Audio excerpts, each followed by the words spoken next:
Hello, and thank you for joining us on 24 Plus. I'm ABC 24 anchor Pepper Baker. We are profiling top candidates for Tennessee's congressional races.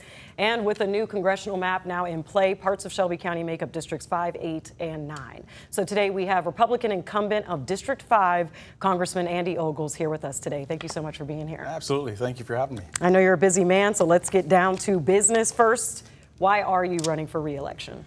Well, I have the distinct honor and privilege to be a member of Congress currently, and I am close to the administration. And, my freshman, so let's back up. Before this, I was county executive, and some know me and remember me from COVID in particular because I refused to shut down my community. I believe that you are an adult, you can make your own decisions. We'll give you the tools and equipment you need to live your life safely, but it really wasn't the government's role to take away freedoms and liberty, right?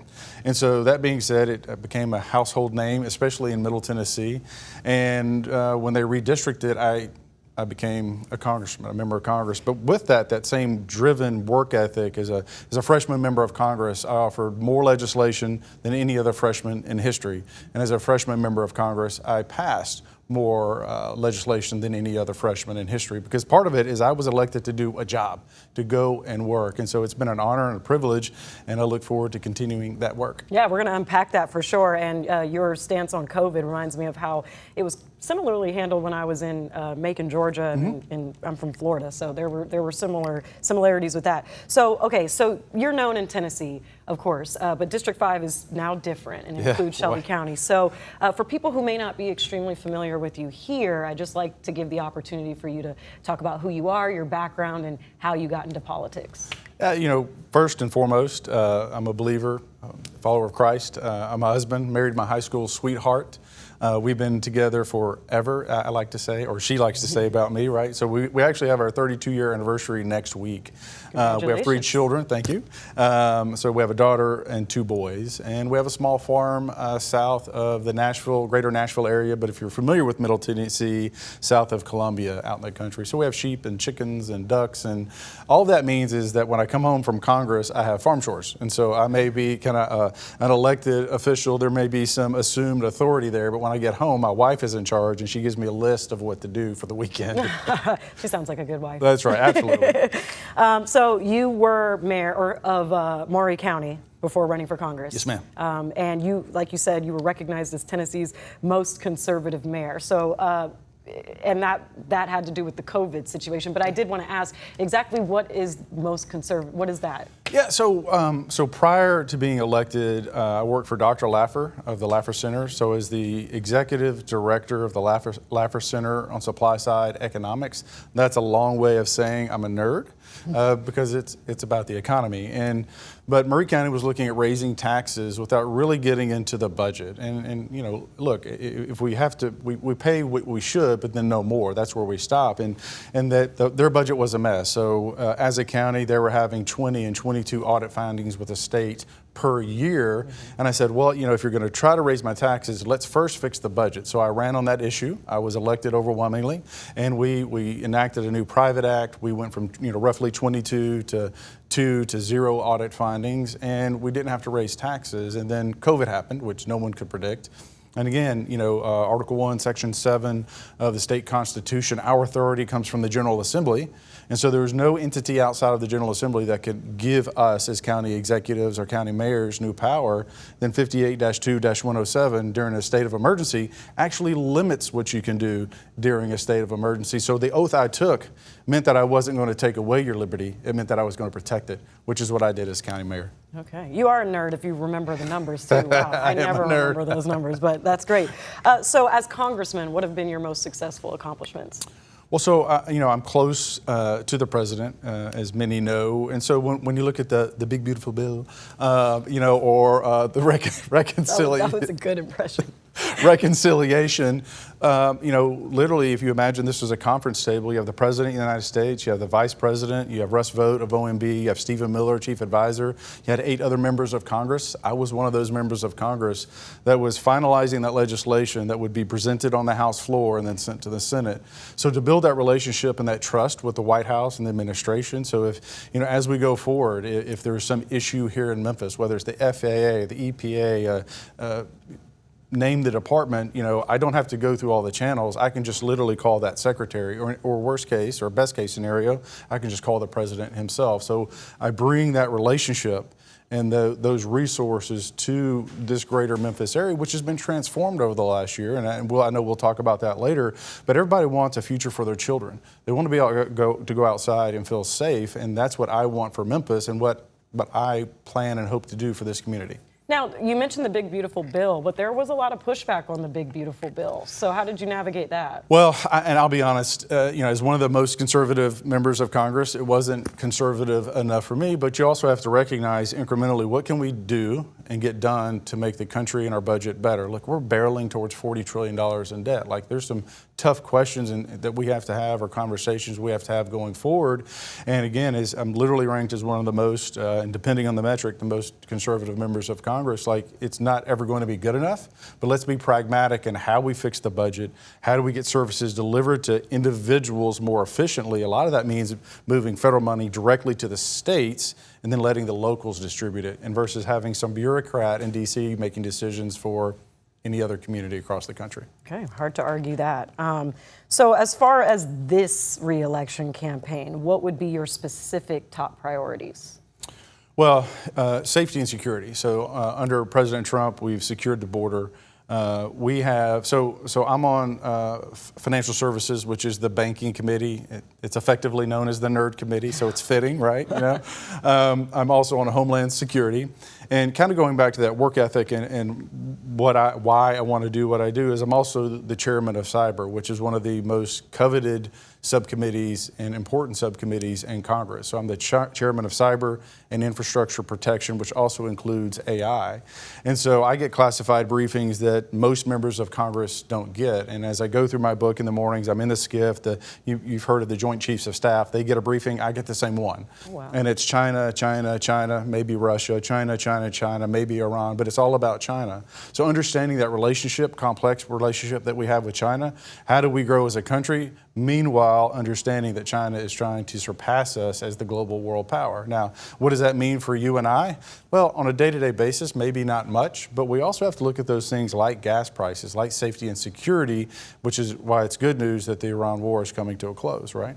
Okay, yeah, we'll get into some of those issues for sure, but bringing it back to a local level a little bit for now. So District 5 includes Shelby County, as we said. How does that impact your chances, or how do you think it impacts your chances to win re-election? Well, you never, our kids play sports, including cross country, and, we always teach our kids, you always run through the tape and you turn on your jets at the end.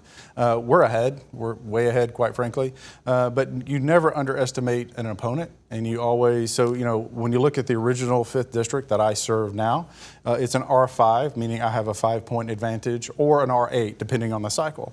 And I've won every time by 12, 15, or more points, because I'm always outworking my opponent. I'm always running through the tape. I'm always turning on my jets. And I have a very diverse community in my current district. So it's about a third urban, third suburban, and a third rural. And so I have one of the largest Coptic and the largest Kurdish populations in the country. I have an incredibly large Hindu population, a very large Spanish population. And one of the things I love doing is going into the synagogues, the temples, and the churches and breaking bread with the Coptics, or going to the Kurdish festivals and picnics, because whether they voted for me or not, I'm still their congressman.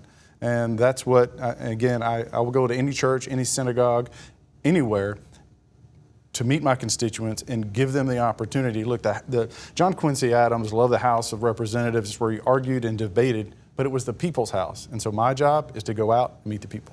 Yeah, and that's an interesting point. Our political commentators on our show, ABC 24 This Week, have talked about how District 5, they believe, is the most flippables of all three that make up Shelby County. So with that, what has your strategy been? I mean, you touched on it, but just how have you been appealing to urban, suburban, and rural constituents? It is a lot of ground to cover, but when you look at the makeup of the district, it leans more R16. versus my current district, which is an R5 or R8. Okay. Again, never underestimate an opponent ever. But you know, my focus is what I'm doing now, and then once we get past August, we'll shift gears. But I think the chances of flipping Tennessee 5 were more likely it was currently drawn versus this new district. Oh, and, well, why is that? It's just the math. Just It literally is just a math. You're the nerd. It's just a math. You know, so when you look at the district, you know, you've got, you know, Lewis and Murray, which is rural. You've got suburban Williamson. You bypass Nashville. You've got all of that rural community out there, which tends to have high voter turnout. And then you get it over here into the more urban area, and the math just is what it is. And when you look at any election and you overlay that with a governor or a Senate or presidential race, it's an R15. Okay. On any given, even on a bad day. All right, we'll see if those numbers That's hold right. up. That's But right. Shelby County, how familiar are you with Shelby County in Memphis? Learning, quite frankly. You know, my grandmother was a huge Elvis fan, so grew up coming to Memphis and to Graceland, which, although I don't have the mansion, have the museum. And so that's my kind of context, and really nostalgia for Memphis is my grandmother, because she was, when my grandfather passed away, very conservative family. He was in law enforcement, but when he passed, she got a broken heart tattoo. She's like 78. Broken heart tattoo on one shoulder with her initials, and the other one said Elvis. And so if that gives you context Wow. of how much my grandmother loved Elvis in Memphis, that tells you the story of us traveling to the zoo and the Graceland, and is part of my childhood. And then, of course, there's that gap where you go into high school, you go into college, you get married, you start raising children, and so I'm back now where my grandmother would bring me as a kid. Okay, so yeah, not the first time you've been around these parts, of course. And it's changed a lot, right? Yes, It's grown up. So with that, the issues here, you know, how familiar are you with Shelby County and Memphis's issues, and then how can constituents here trust putting their vote in you as congressman to improve their lives? Well, my context, and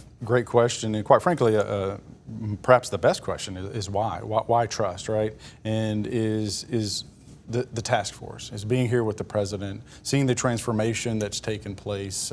Because look, we all want to be safe, regardless of our backgrounds or demographics. We all want our kids to have a future. I spoke to one lady who talked about her 9-year-old could go outside and play. I mean, that's kind of a big deal that your kid can't go outside and play, regardless of who you are, right? Or regardless of whether we agree or disagree. I want your kid to go play. And so, like, if we disagreed on everything else, let's agree on the fact that we want a better future for our kids. Let's figure out how to do that. All right. Again, we can disagree on everything, every single thing, but I'm pretty sure that we can agree that kids deserve a chance, and that's what I want to do for Memphis. And I understand you had a visit with some of the Memphis Safe Task Force members. So, you know, how was that stop, and what did you kind of share with them? Well, part of it was just an appreciation for, you know, being in the community, and I know there's some hesitancy from the community, and so part of that is building trust, and that's a two-way street, and so, you know. But the numbers speak for themselves. You know, crime had been somewhat on a downward trend prior to the task force, you know, 12, 14%, but now it's half. And that's a drastic change. And so, as you know, I had dinner with some business leaders, and it's like, how do I help you attract more companies to Shelby County to create more opportunity and more jobs? Because a lot of that, they feed into one another in either direction. If you don't have jobs, if you don't have opportunity, that leads to a downturn in the community, that leads to crime. If you have opportunity and you give people chances, you have the business community investing in education, that changes lives. We have businesses giving scholarships and chances to kids that otherwise would have never gone to college. Like, that's what you want to build here, but that takes time, right? But you have to have this framework where people feel safe. I mean, if you're a business owner and you want to open a business, you've got to know and feel that you can do it and be successful. And so that's part of what I see. This, you know, President Trump, whether you like him or not, talks about this golden age of America. Well, as I have toured the Mississippi River and we come down here to Shelby County and to Memphis, there's a golden age around the corner. The key is that we work together to make sure that we don't lose any ground, that we don't lose traction, and we execute on that mission. Okay. Now, with the Memphis Safe Task Force, a lot of people do feel like that was kind of the start of how Memphis is starting to have state and federal hands. and control. So as congressman, which you are, but now that you will be representing part of Shelby County, how do you plan to kind of facilitate that local and federal partnership while also ensuring that Memphians don't lose control of their city? Yeah, well, for anyone who knows my background, I don't trust the government. I've been a victim of the government, and so the last thing I'm going to do is invite DC into your house or your bedroom. What I want is the local community to have control. Now, if we can bring assets and resources to bear for you, then that's my job. But beyond that, this this is Memphis, and it should be the city of the people, working with the state and working with your federal partners. And again, if you know my history, I do not like the government, even though I am part of the government. So I'm your advocate, quite frankly. We're going to get into that. But Okay. one last question on the Memphis Safe Task Force. We are seeing the DOJ now offering $300 million in grants towards cities, but 3 to 4 cities to almost apply to start their own task forces. From the way it reads, it says they're more so given resources more than just federal boots on the ground. Mm-hmm. Memphis leaders had asked for resources, funding to combat poverty and some of the things that are the reasons factor into crime more than more policing and federal occupation in the streets physically. So with that said, resources over boots on the ground. Was it necessary for Memphis do you believe that crime had gotten to a level that it was absolutely necessary for the Memphis Safe Task Force, or because crime was already trending down, why couldn't resources have been more of a discussion? Yeah, I mean, when you look, at the data, Shelby County, Memphis in particular, was typically #1 most violent city in America. So something drastic needed to be done. Now, was this the right approach? Hindsight's always 20/20, but it's working. And so you have this phase 1 operation, whether you like it or don't like it, it is working. So the next question and my concern is, what does phase 2 and what does phase 3 look like? So how do we bring those resources to bear so that, otherwise, whether it's National Guard or some of the alphabet agencies that are working in this community, that those responsibility, those man hours, if you will, can be handed off to the locals.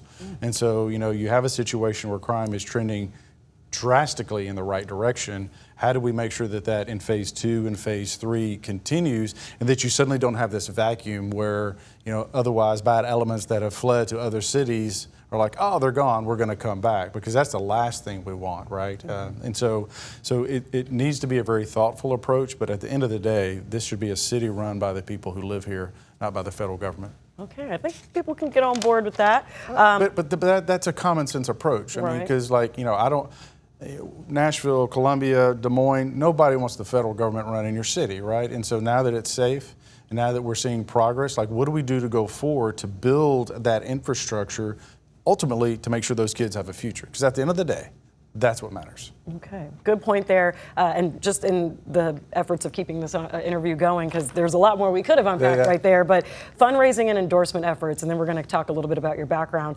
But, how have your fundraising efforts been going? Do you have a dollar amount that you're willing to share? I don't do a lot of fundraising. It drives my team crazy. I'm their grassroots guy. We kind of map out of a plan of what we need to win, and that's what I go do. Full disclosure, a lot of members of Congress spend more time fundraising than they do legislating. I spend almost all my time legislating and spend very little fundraising, but that's what people elected me to do, is to do the job, not to go fundraise. And so, if someone wants to criticize me for not fundraising, one, I hate it, but that's not the job. My job is to go try to save the republic, try to fix education. What do we do with Homeland? What do we do with these constant attacks from China that I see in the SCIF, the classified settings every day, in and out, in and out? I can do that job, or I can go fundraise. I choose to do my job. Okay. Well, is it over 500,000? Have you hit 1 million? The disclosures are going to be coming out. Okay. I honestly have no idea. I don't track any of that nonsense. Okay, fair. But let's talk about endorsements. Yeah. Okay, you don't want to talk about money. We could talk about endorsements. So you are close friends with the president.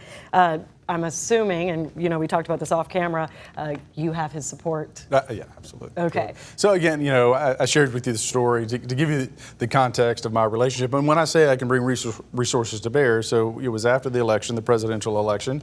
President Trump had just been reelected, and I'm fixing breakfast for the family. The 3 kids are sitting at the bar, and my wife's standing right there. And I'm like, "Hey, kids, would y'all like to call the president?" And they're like, "Really?" I was like, "Sure, why not?" And I said, "But he's like every leader in the world is going to be trying to call him right now, so we're going to leave a message, right?" And so it rings, and then the phone kind of fumbles for a moment, and I'm like, there's this moment of terror, like, oh crap, he's picking up the phone. And by the way, at the time, my son, my youngest, would have been about 7. He has 0 filter. You think I don't have a filter? He has no filter, and I'm like, oh my Lord, I have the President of the United States, the President-elect, on speakerphone, and my little one could say anything and everything. But what I want you to know about President Trump, and why I bring that up, is that he spent, now keep in mind, you have every prime minister, every president, every dictator trying to call the President of the United States to congratulate him. And he spent 10 minutes or so or more talking to my kids and to my wife.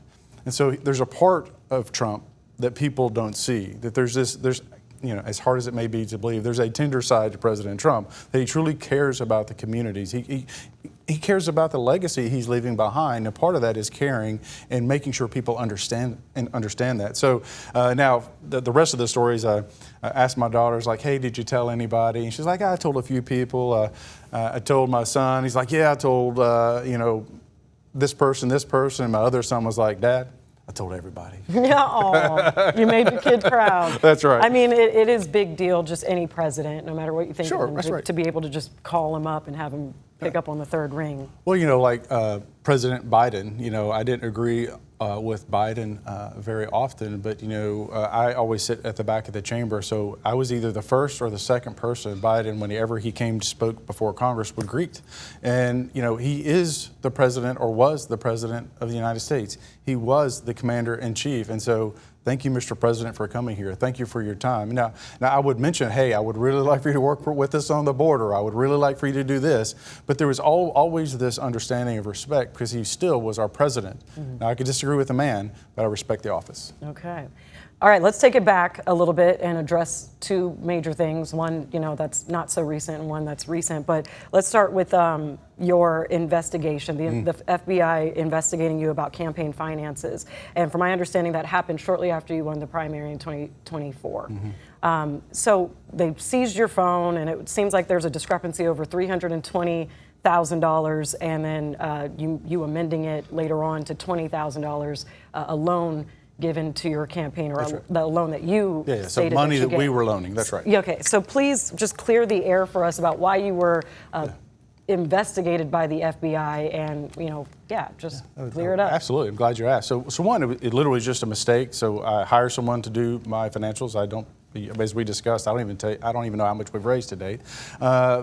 He made a mistake, but what's more important is when you look, and I'll pick on President Biden for a moment, you saw this weaponization of the Justice Department, where you had the Arctic Frost investigation, where they were targeting members of the U.S. Senate and the U.S. House. You have the Rampart 12 investigation, which was a little lesser known investigation into Republican members of Congress, almost all of them in the House.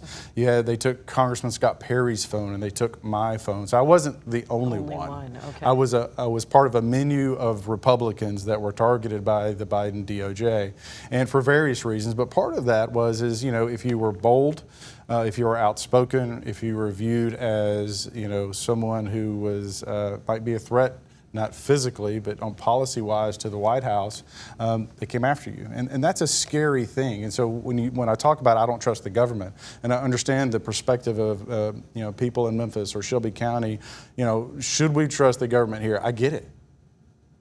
They took my phone, and it wasn't even a mistake I made. It was someone else. And so and I keep in mind, you have the speech and debate clause in the Constitution. So it's in the Constitution that the executive branch cannot spy on the legislative branch. And when they took my phone, that was a breach of the speech and debate clause. You have the Supreme Court case of the Rayburn case, and you have the Supreme Court case, the Perry case, which codifies the power of the speech and debate clause, and yet they still took my phone. Now, I want to be clear. We have a lot of great men and women at the DOJ. We have a lot of great men and women at the FBI, but that was clear weaponization targeting that should never happen to anyone, regardless of position or power, regardless of your race, color, or creed. The justice system has to be blind. And as someone who's been through it, 2 years of my life worrying about this, I get it. And so when you talk about you don't trust the government, I don't trust the government either. Okay, yeah, thank you for addressing that.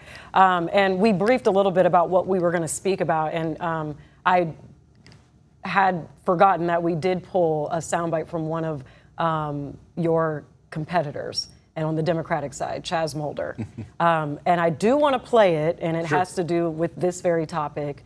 And again, I'm going to go ahead and apologize that I forgot to tell you that up That's front totally fine. But we did have that ready, so with your permission, I'd like to fire away. Okay, let's listen to that. Or they can find a guy like Andy Ogles, who's been under federal investigation his entire congressional career, who lied on his resume about his work and education experience, who stole funds from a children's memorial garden and never accounted for them. He's a guy who hires an attorney who is currently under federal investigation himself for using client funds to purchase a yacht.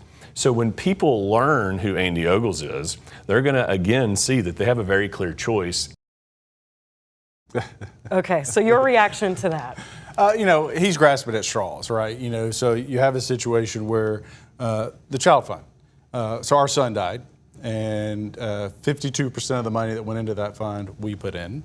And it wasn't a lot of money. I mean, it is a lot of money. It's roughly $22,000. But and everyone else that donated to that fund, out of Iowa and Virginia, and they actually work for the same company that I work for.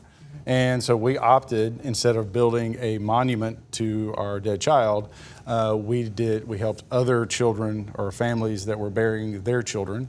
And we also we really drifted towards paying for medical services for kids with cancer. And so have I publicized that?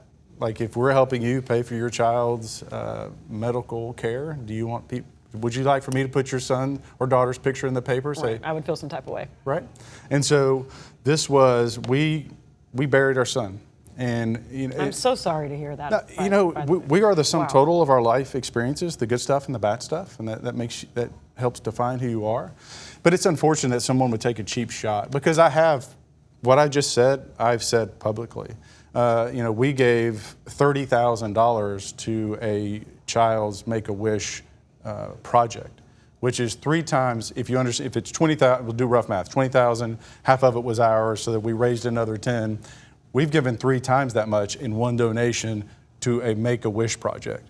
So this isn't even an issue, but because he can't win, and because he wants to distort the truth, and he talks about, again, my education and background, my diplomas, they're not on the wall yet in my office, but we're hanging them on the wall in my office. So if you want to see them, come up to DC, I'll give you a tour, and I'll show you, we'll take a selfie with the diplomas in the schools I went to. Okay. And again, thank you for just addressing that, and putting you on the spot there a little bit. But I will say, on both sides of the aisle, the fact that you have someone in either party that is going to make a personal attack that is not based in truth speaks more about them than it does anything else. It speaks more to the fact that they can't win, or they don't understand the issues well enough to speak to them, that they have to make personal lowball scum type attacks. It's that simple, because the math is simple. We raised $10,000. We've given far more than that to children, primarily with cancer. Now, if you want to criticize me for that, then so be it. But I'll continue to support kids with cancer till I die. Okay, point made, I think, there. Yeah. Second thing that I just wanted to address was more recent situation where on your X account, we pulled up a tweet, or it used to be Twitter, but X, where there was an anti-LGBTQ message. And we could show that really quickly if we can, but basically it said homosexuality has no place in America, happy nuclear family month. You did delete it, and then you had a follow-up post apologizing, saying that earlier today while working on the farm, my phone began going crazy because of a post made by a member of my comms team. It goes on to say that that employee has since been reprimanded.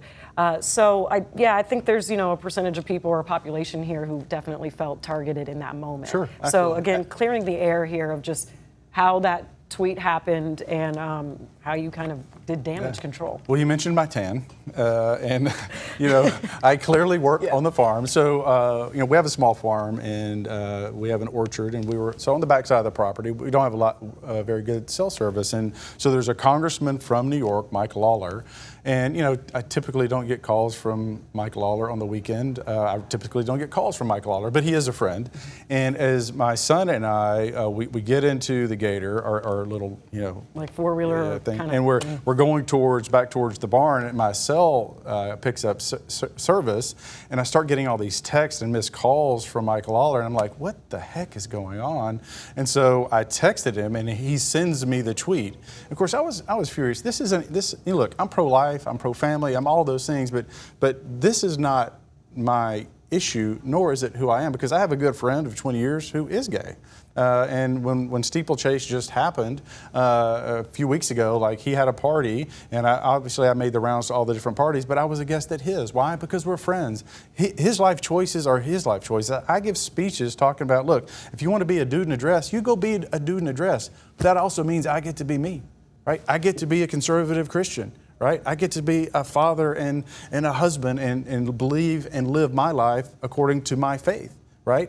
And so for that, and forgive me for my candor, but that tweet pissed me off on so many levels, but it was hurtful. It was not constructive. I mean, I'm willing to be provocative. I'm willing to have those tough and hard conversations, but that was not productive. Where does that employee's employment stand right now? Yeah. They still work for me, but it is an HR issue, and so beyond that, for HR reasons, I can't go any further. Okay, fair. Now I want to go back to just you as a congressman. We're on the last 5 minutes here. So you as a congressman, there's three things that really made headlines as of late.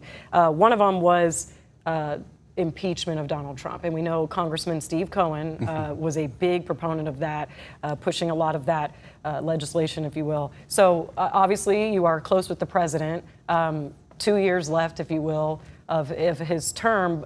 Do you think impeachment efforts are kind of moot at this point, or would you be what Brent Taylor, who was running for Congressional District 9, quoted saying, impeachment insurance for Donald Trump? Well, the Democrats, and I don't want to put words in their mouth, but, loosely quoting, have said if they win the House, that's literally the first thing they'll do on the first day is try to, impeach President Trump. I don't think that's productive. I mean, let's focus on Memphis for a moment. Like, we have kids that need better schools and education. We have veterans killing themselves at a rate of 20 to 22 a day. We can go through a list of issues that should be priorities number 1, 2, and 3. And you might order them slightly different, but I'm guessing your top 5 is going to be very similar to my top 5. And impeachment is not on that list. That's not helping the American people. That's not helping America or Memphis be safer. It's not helping Memphis to build job opportunities. So if you're the party in power, whether you're the Republicans or the Democrats or some variation in between, what are you doing to help your community? And if you're not doing that, you're not doing your job.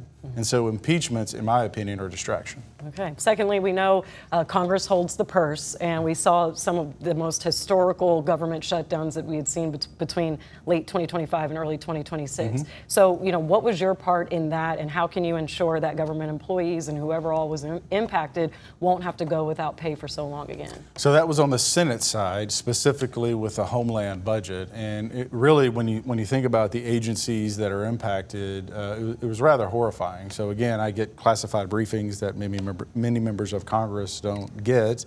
And one of the agencies that wasn't funded is a very small niche agency that their job is to detect nuclear material at our ports and at our airports. And they weren't funded. And because the way they weren't funded, because their funding mechanism, they were not operational. So we had a window of time where, had you known about it, you could have snuck nuclear material into this country and it most likely would have gone undetected. That was reckless on behalf of the Senate Democrats to put the American people in that type of security and lack of safety position. And so, again, it's time to be done with the partisan. We have a budget to pass. We're looking at reconciliation to Save America. So that the House has passed the SAVE Act, which is about elections. The Save America Act, we passed that. A CNN poll, roughly 84% of Americans, Democrats, Independents, Republicans, black, white, brown, doesn't matter, support the Save America Act. Meanwhile, the Senate isn't doing their job. And so it's time that we secure our borders, of course, and that we do fix immigration. I actually carry the legislation to fix immigration. It's a very comprehensive package, but we also need to make sure that our elections, if you're going to be a sovereign nation, you need a secure border, you need a strong army, and you need elections that you can believe in. And I would argue that until we pass the Save America Act, we do not have elections that you can fully trust. Okay. 2 quick follow-ups on that. Immigration. I really want to hear your stance on, a lot of people pushing back on how ICE is enforcing immigration enforcement, but with splitting up families, deporting people back to countries they haven't been in years. Really quick, because I know we are running so into time and you're very busy, but I think it's important for people to hear how you plan to continue your immigration stance or perspective. And then also, I do want to touch on the war in Iran, but let's talk about immigration first. Well, so immigration really in 1965 was transformed. So before 1965, we had a quota system. Our immigration system was very restricted. 1965 laid the framework for what the mess we have today. So now the question is how do you fix that? I mean, one, you have to fix the framework, which I have the legislation that will start the process of rebuilding that legislative framework. But now we have all these people that are here, and so some, quite frankly, are the worst of the worst. MS-13, Trinidad Agua, and even folks that are working in the communities have ties to those organizations, so they need to go. Now, that being said, those who are trying to work and have a job, one of the things that we're looking at and that we have nothing concrete is how can someone have a work visa, no path to citizenship. You came here in violation of the law, but it allows you to work and be a productive part of society. Because if you and I want to go to the UAE, for example, the United Arab Emirates, we could go there. We have to have a visa. Before we go there, we have to have a job. We have to pay their taxes. We can never vote, and we can never become a citizen. That's kind of a common sense approach to immigration as we go forward. So the question is, how do we get from where we are to that point? And that's one of the big projects that I'm working on with the White House. Okay. And then let's talk about the war in Iran really quickly. So there was a little bit of back and forth between the Trump administration and how congressional powers over decisions with the war. And you being a congressman, so how do you feel that was handled? And how can that get smoothed out for any future war situations? Well, so the president does have the authority to have short-term engagements, kinetic activity or war if it qualifies to that level, but then there's a point at which Congress needs to authorize it. So there was a little back and forth between that. But at the end of the day, Iran is the largest exporter of terror in the world. So typically if the United States or anyone in Europe were to take action against another country in the Middle East, the other countries in the Middle East would be upset about it. They're not upset about Iran. Why? Because the Middle East is sick and tired of Iran disrupting their communities as well. So just as they're exporting terrorism to Europe and Israel and to the United States, they're exporting it to the other countries in that greater Arabia or the Middle East. And so I think the path forward is make sure that Iran never has a nuclear weapon. And we all want gas and oil and all of the things that are affected by gas and oil, those prices to come down. And so that's what the president is working on currently. Okay. So you think that the war in Iran was necessary? Unfortunately, so more specifically, they had the nuclear material, and there's a pipeline of where Iran was bringing terrorists through Venezuela, which is why Maduro was grabbed. From Venezuela, those terrorists would have fake IDs to the southern border. Then they were coming into the United States of America. So, for example, we found an Iranian terrorist in, of all places, Alabama. Why Alabama? Because there was already a terrorist in Chicago. There's already a terrorist in Washington, D.C. There's already a terrorist in New York. And so there was so many coming in through that Iran-Venezuela pipeline, the president had no choice but to act and close that pipeline. And of course, there's all the other benefits that come with a secure and peaceful Middle East. Okay. We could stay here all day and talk more Absolutely. about your congressional experiences, but last question here in the sake of time or for the interest of time. What sets you apart from your competitors in this race on both sides? And also, just what do you want voters to know that they need to do between now and August 6th or just anything you want them to know that we did not cover? Well, I think, when you look at my record, is that it's that of kind of a workhorse. Again, as I said in the opening, as a freshman, I offered more legislation than any other freshman in history. I passed more legislation than any other freshman in history. I was given, as a sophomore, one of the most coveted and arguably powerful subcommittees in Congress because of that work ethic.